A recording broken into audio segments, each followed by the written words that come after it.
Yes, ready, start. I am always glad to have an opportunity of meeting different sections of people.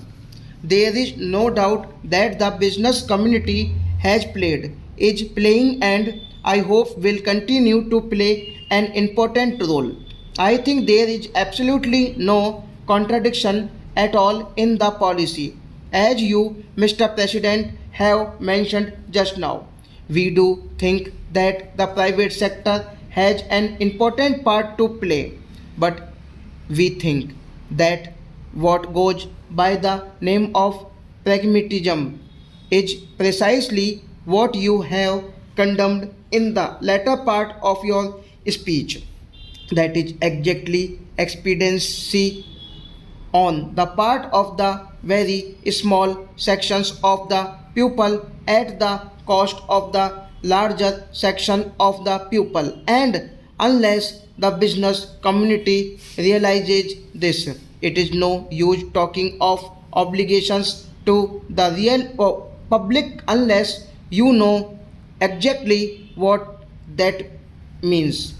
It is no use talking about pragmatism unless you know where in the interest of the country lies.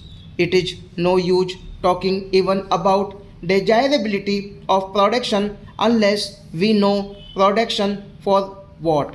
Do we want to produce for the sake of producing, or do we want to produce so that the standard of living of the poorest of our people can be raised? You began and even ended on a pessimistic note. I beg to differ with you. I think there is a buoyancy in the country, in the economic field, in the political field, and in the social field. I think never has India at any time since independence been better poised for advance and for going ahead at a faster rate than it is today. There are many difficulties in our way. May I ask you, are these labor problems, racial problems, the world? Is the law and order problem confined or unique to India? Is it not forced by the United States of America or by any other country which you choose to pick out on the map of the world?